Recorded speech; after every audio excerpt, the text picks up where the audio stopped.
বড় উৎসব দুর্গাপূজা। ছাত্র জনতাকে গণহত্যাকারী খুনি হাসিনাকে সরকারের প্রধান উপদেষ্টা ডক্টর মোহাম্মদ ইউনূসকে মহিষাসুর, পাকিস্তানের প্রধানমন্ত্রী শাহবাজ শরীফকে দুর্গা তার ছিন্ন মস্তক ধরে আছেন।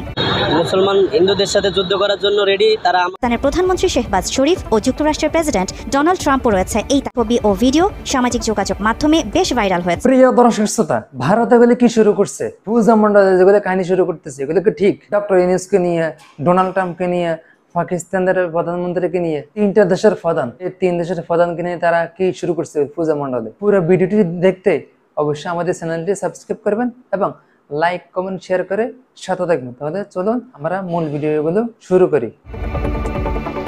বছর পেরিয়ে আবারও এসেছে হিন্দু ধর্মাবলম্বীদের সবচেয়ে বড় উৎসব দুর্গাপূজা। এবার সেই পূজা নিয়েও নোংরা খেলায় মেতে উঠল প্রতিবেশী দেশ ভারত। হাজারো ছাত্র জনতাকে গণহত্যাকারী খুনি হাসিনাকে আশ্রয় দেয়া দেশটি এবারের পূজা উৎসবে বাংলাদেশের প্রধান উপদেষ্টা ডক্টর ইউনূসের মুখ ব্যবহার করে বানিয়েছে অসুরের মূর্তি। শুধু তাই নয়, পাকিস্তানের প্রধানমন্ত্রী শাহবাজ শরীফ ও যুক্তরাষ্ট্রের প্রেসিডেন্ট ডোনাল্ড ট্রাম্পও রয়েছে এই তালিকায়। হিন্দুদের পুরাণ অনুযায়ী অসুরদের অত্যাচারে পরাজিত হয়ে দেবতারা স্বর্গলোক ছেড়ে পালিয়েছিলেন। হিন্দুরা বিশ্বাস করে যুগে যুগে অশুভ শক্তিকে বিনাশ করতে এভাবেই প্রতি বছর পৃথিবীতে আসেন তাদের দেবী। তবে কি ইউনূস শাহবাজদের নেতৃত্ব ও দুই দেশের পারস্পরিক সম্পর্ক দেখে ভয় পাচ্ছে ভারত?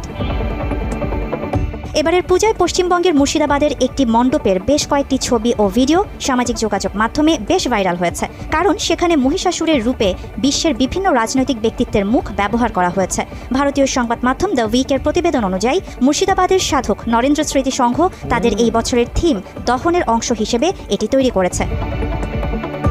তাদের পূজা মণ্ডপে বাংলাদেশের অন্তর্বর্তীকালীন সরকারের প্রধান উপদেষ্টা ডক্টর মোহাম্মদ ইউনূসকে মহিষাসুর হিসেবে দেখানো হয়েছে, আর পাকিস্তানের প্রধানমন্ত্রী শাহবাজ শরীফকে এমনভাবে দেখানো হয়েছে যেন দেবী দুর্গা তার ছিন্ন মস্তক ধরে আছেন। মাত্র 30% টাকায় জমির মালিক হয়ে নতুন বাংলাদেশের গড়ে তোলার স্বপ্ন দেখা বাংলা বসতি। অবশ্য মহিষাসুরকে এভাবে পরিবর্তন করার ঘটনা এবারে প্রথম নয়। কিছুদিন আগে কলকাতার খাগড়া শ্মশানঘাট দুর্গাপূজা কমিটি মহিষাসুরের বদলে মার্কিন প্রেসিডেন্ট ডোনাল্ড ট্রাম্পের মুখের একটি প্রতিমা তৈরি করেছিল। কমিটির ভাষ্য মতে, রাশিয়া থেকে জ্বালানি কেনার জন্য ভারতের উপর ওয়াশিংটনের 50% শুল্ক আরোপ এবং H-1B ভিসার ফি $1 লাখ পর্যন্ত বাড়িয়ে ট্রাম্প ভারতের সঙ্গে বিশ্বাসঘাতকতা করেছেন। তাই তাকে এই রূপে তুলে ধরা হয়েছে। ভারতীয়দের দ্বারা বাংলাদেশের প্রধান উপদেষ্টাকে হেয় করার এই ঘটনায় ক্ষুব্ধ হয়েছে দেশের সাধারণ মানুষও। তাদের দাবি, ভারত যুগের পর যুগ ধরে এদেশে নিজেদের আধিপত্য বিস্তার করে আসছে। তবে শেখ হাসিনা ক্ষমতাচ্যুত হওয়ার পর দিল্লি থেকে বাংলাদেশের নিয়ন্ত্রণ প্রতিষ্ঠা আর সম্ভব হয়নি। এদিকে পাকিস্তানের সঙ্গে বাংলাদেশের বন্ধুত্বপূর্ণ সম্পর্কের বৃদ্ধি মেনে নিতে পারেনি মোদি শাসিত ভারত। ফলে তারা প্রকাশ্যে বাংলাদেশ ও দেশের সরকারকে শত্রু ভেবে নিয়েছে। কারণ ডক্টর ইউনূস একজন গ্লোবাল লিডার, ঠিক আছে? সো সে হচ্ছে দেশের স্বার্থে যে কাজগুলো করে থাকে সেটা হয়তোবা ইন্ডিয়ার চোখে ভালো লাগছে না, বা যে সব সুযোগ সুবিধা হয়তো প্রিভিয়াসলি তারা পেত, এখন হয়তো বা সেগুলো পাচ্ছে না, যার কারণে তারা কোনো একটা ক্ষোভ বা রাগের কারণে এই সমস্ত কার্যকলাপ চালিয়ে যাচ্ছে। ডক্টর ইউনূসের মুক্তি বানালো, আমরা বাঙালি মুসলমান এটা মানতে পারলাম না। হিন্দু ধর্ম তো এটা করতে পারে না। আমাদের রাষ্ট্রপ্রধানকে হিন্দু ধর্ম ভারতে মুক্তি বানায় এটাই করতেছে, এটা তো অবমাননা করতেছে, এটা তো মানা যায় না। এটার জন্য প্রতিবাদ জানাইনি। আমরা তো মুসলমান, ঠিক আছে? আমাদের দেশে তো এটা আমরা মুসলমানের এটা অপমান করা হইতেছে না, ঠিক আছে? এটা ইউনূস তো আমাদের দেশের, বাংলাদেশের, সে যেটা মজা এটা হোক, কিন্তু মুসলমান তো, ঠিক আছে? তো এটি তো হিন্দুরা যেগুলি করতেছে এটি তো আসলে ঠিক না, করা উচিত হয়নি যেটা আর কি। কারণ ভারতের এরকম আসলে আপনার ডাক্তার ইউনূসের বিরুদ্ধে এটা আসলে একটা, আমি মনে করি এটা একটা ষড়যন্ত্র, ঠিক আছে? কারণ এইভাবে আসলে পূজার মণ্ডপে অসুর বানানো হয়েছে, যেটা এটা ঠিক হয়নি। ডাক্তার ইউনূসের যে মুক্তি বানাইলো, এর ভিত্তিতে তারা কি চায়? তারা কি কোনো যুদ্ধ চায় মুসলমানদের সাথে হিন্দুরা? তাহলে আমরা ইসলাম ধর্ম হিসেবে করছি, আমরা সবসময় রেডি।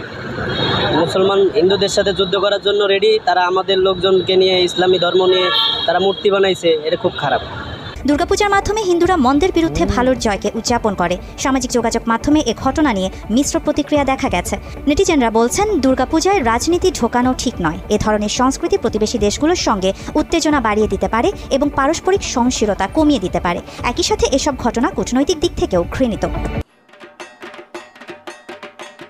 ভারতে পশ্চিমবঙ্গের একটি পূজা মণ্ডপ ঘিরে বিতর্কের সৃষ্টি হয়েছে। সেখানে অসুর রূপে ফুটিয়ে তোলা হয়েছে বাংলাদেশের অন্তর্বর্তীকালীন সরকারের প্রধান উপদেষ্টা প্রফেসর ডক্টর মোহাম্মদ ইউনূসের মুখাবয়ব। মুর্শিদাবাদের ওই মণ্ডপে দেবীর হাতে পাকিস্তানের প্রধানমন্ত্রী শাহবাজ শরীফের কাটা মাথাও দেখানো হয়েছে। বিষয়টি ঘিরে সামাজিক যোগাযোগ মাধ্যমে চলছে আলোচনা সমালোচনা। বিতর্কিত এই থিম দেখতে মণ্ডপে ভিড় করছেন দর্শনার্থীরা। কেউ বলছেন শিল্পীসুলভ বার্তা, আবার কেউ বলছেন সীমা লঙ্ঘন। পূজা আয়োজকদের দাবি এটি দেশের শত্রুদের বিনাশের প্রতীকী উপস্থাপনা। जो आप दिख रहे हैं वो प्योरली कोइंसिडेंटल है। আপনারা যা দেখছেন এটি বস্তুত কাকতালীয়। আমাদের চেষ্টা ছিল দেশের অখণ্ডতা ও একতা রক্ষায় নারী শক্তির যে অবদান রয়েছে তা প্রকাশ করা। नारी शक्ति का जो प्रकाश है वही हम दिखाने की कोशिश कर रहे हैं। একই জেলার আরেকটি মণ্ডপে যুক্তরাষ্ট্রের প্রেসিডেন্ট ডোনাল্ড ট্রাম্পকে মহিষাসুরের রূপে সাজিয়েছেন শিল্পীরা। পুজো কমিটির মতে আন্তর্জাতিক রাজনীতির প্রতারণা ও বিশ্বাসঘাতকতার প্রতীক হিসেবেই এই উপস্থাপনা। অসুরের রূপে দেওয়া হচ্ছে ডোনাল্ড ট্রাম্পকে। আমাদের উপর যে 50% ট্যাক্স লাগিয়েছে সেটার জন্য আমাদের মোদি যে আমাদের বন্ধু ভাবতো ডোনাল্ড ট্রাম্পকে, সেটা যে বন্ধু বিশ্বাসঘাতকতা করেছে মোদির ওপরে, আমাদের ভারতবর্ষের ওপরে, সেটার জন্য আমরা একটা অসুরের সমতুল্য ওকে দিয়েছি। তাই ওকে একটা অসুর রূপে আমরা ইয়ে করেছি। এর আগেও এমন ব্যঙ্গাত্মক থিম ঘিরে পশ্চিমবঙ্গে বিতর্ক জন্মেছিল। 2022 সালে কসবায় এক মণ্ডপে মহাত্মা গান্ধীর আদলে বানানো হয় অসুরের মূর্তি। তখন অবশ্য প্রশাসনের হস্তক্ষেপে বন্ধ হয়েছিল ওই মণ্ডপ। তবে ধর্মীয় আচার অনুষ্ঠানে প্রতিবেশী রাষ্ট্রপ্রধানদের মুখাবয়ব ব্যবহারকে অনেকেই দেখছেন কূটনৈতিক শিষ্টাচার বহির্ভূত কাজ হিসেবে। বাংলাদেশ দূতাবাস জানিয়েছে বিষয়টি তাদের অজানা। ভারতের পশ্চিমবঙ্গের রাজ্য প্রশাসন থেকেও এ বিষয়ে এখনো কোনো মন্তব্য পাওয়া যায়নি। প্রিয় দর্শক শ্রোতা, এখন আপনারা বলেন, ফুল ভিডিওটি দেখছেন, এখন আপনি আপনার সুন্দর করে একটি মতামত এই ভিডিওর কমেন্ট বক্সে দিয়ে যাবেন। আপনি কি বলবেন? আপনার কি মনে হয় ডক্টর ইউনূস তাদের কি ক্ষতি করছে? ডোনাল্ড ট্রাম্প তাদের কি ক্ষতি করছে? পাকিস্তানের প্রধানমন্ত্রী তাদের কি ক্ষতি করছে? তিন দেশের প্রধান বুঝছেন। এর উপর দিয়ে ডক্টর ইউনূস বাংলাদেশে কয়েক লাখ সেনা পুলিশ সব জায়গায় মোতায়েন করছে শুধু আপনাদের নিরাপত্তা করার জন্য। এবার আসুন আপনি বলেন, আমাদের মাদ্রাসা মসজিদে যে মাহফিল অনুষ্ঠান যেগুলো হয়, মাহফিল হয়, ওই জায়গাতে প্রধানমন্ত্রীরা ডক্টর ইউনূস, শেখ হাসিনা যে ছিল, কয়জন পুলিশ দিছে আর কয়জন আর্মি দিছে, কয়জন বিডিআর দিছে, আনসার কয়জন দিছে, সেনাবাহিনী সরকারি কর্মকর্তা কয়জন দিছে? একজন দিছে। লগে যদি একজন যাইতো তারা মাহফিল বাধা দিত, মাহফিল বন্ধ শেষ। কিন্তু পূজা মন্ডলে গিয়ে পাহারা দেয়, শুধু পুলিশ সেনাবাহিনী পাহারা দেয় সেটা নয়, আমাদের যারা আলেম ওলামা একরাম আছে তারা পর্যন্ত গিয়ে পাহারা দেয়। এর উপর দিয়ে আবার মুসলমানের কি বলবো মূর্তি বানাই। ডক্টর ইউনূসকে দেখছেন না, মূর্তি বানাইয়া ফাইন নিচে রাখছে। ডোনাল্ড ট্রাম্পের চেহারা আকৃতি বানাইয়া সবগুলো আকৃতি করে চুল একেবারে সুন্দর করে কাটিং করতেছে। আর পাকিস্তানের প্রধানমন্ত্রীর মাথাকে একজন হাতে দিছে। এগুলো কি ঠিক? এর কপিয়ত ভারত অবশ্যই দিতে হবে, কোনোদিন ছাড় পাবে না। তো দর্শক মণ্ডলী, আমরা বেশি কথা বলবো না, আপনারা অবশ্যই যার যে স্থান থেকে প্রতিবাদ করুন। এই ভিডিওর কমেন্ট বক্স আপনাদের জন্য সবসময় খোলা আছে, অবশ্যই আপনাদের মন্তব্য এখানে করতে পারেন, সমস্যা নেই। তো দেখা হচ্ছে পরবর্তী অন্য কোনো ভিডিও নিয়ে। সেই পর্যন্ত ভালো থাকবেন, সুস্থ থাকবেন এই কামনা করছি। এবং যারা এই চ্যানেলটি এখনো সাবস্ক্রাইব করেন নাই, অবশ্যই চ্যানেলটি সাবস্ক্রাইব করে দিবেন এবং লাইক কমেন্ট শেয়ার করে সাথে থাকবেন। দেখা হচ্ছে পরবর্তী অন্য কোনো ভিডিও নিয়ে। সেই পর্যন্ত ভালো থাকবেন, সুস্থ থাকবেন এই কামনা করছি। আসসালামু আলাইকুম ওয়া রাহমাতুল্লাহি ওয়া বারাকাতুহু।